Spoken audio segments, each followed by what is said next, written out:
Hello everyone, welcome to part 2 of the video. The device ran out of juice and the camera switched off, so I've had to wait all day and charge the damn thing up just so that I can carry this on. So, yeah, I mean, Solomon was, tied up here.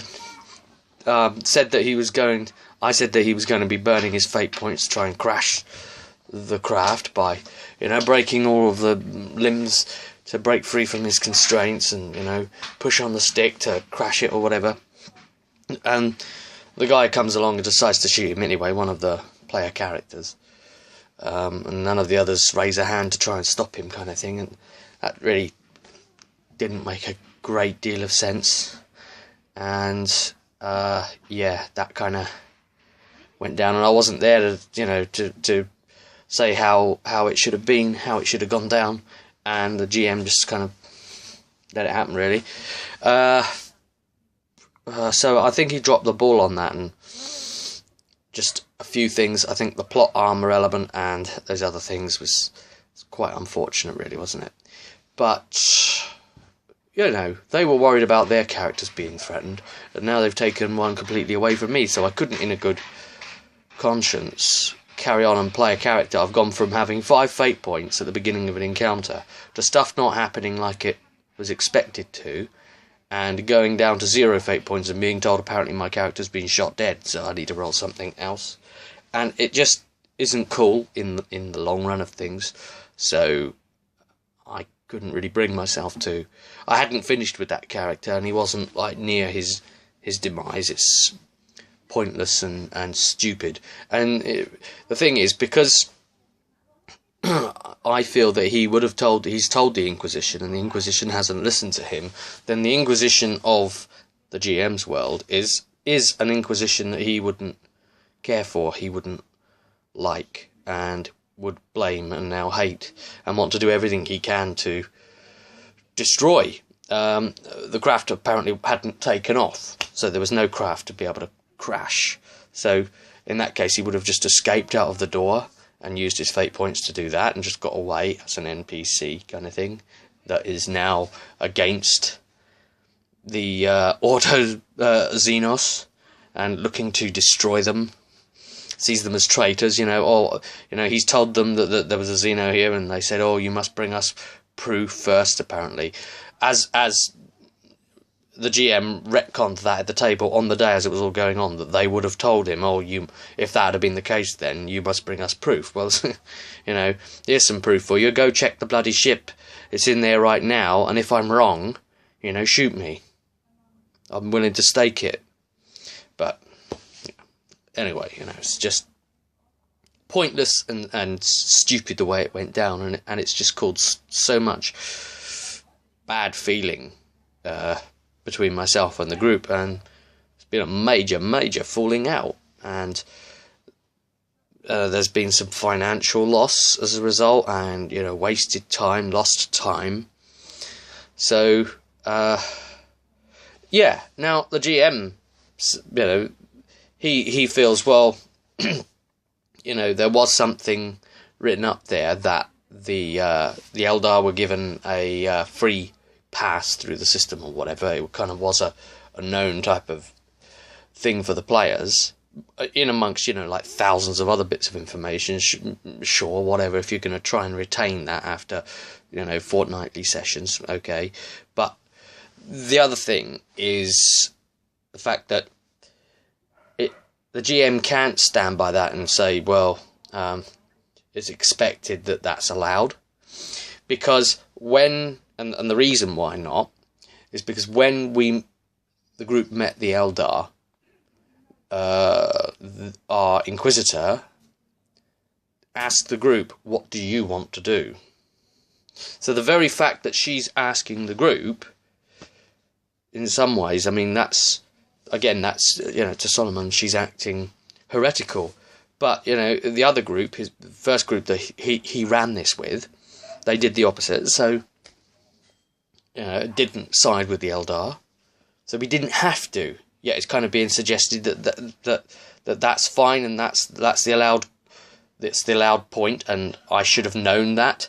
But if I should have known that, then why should I have known that? Because it was a free choice for the alternative to be the case. So there's a few things that just aren't making any sense, you know, in the explanations to me. Not at all when you really attack them logically.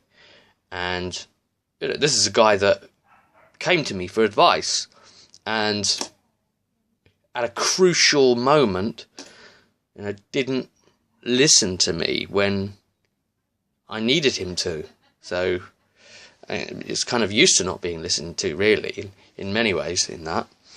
And you know, just let them get on with their campaign. I was a really good role player. I was, you know, role play first, absolutely role play centric, and they won't have that now. And I hope, in their lack of consideration, that they are happy that they've caused so much, you know, discomfort and bad feelings mutually.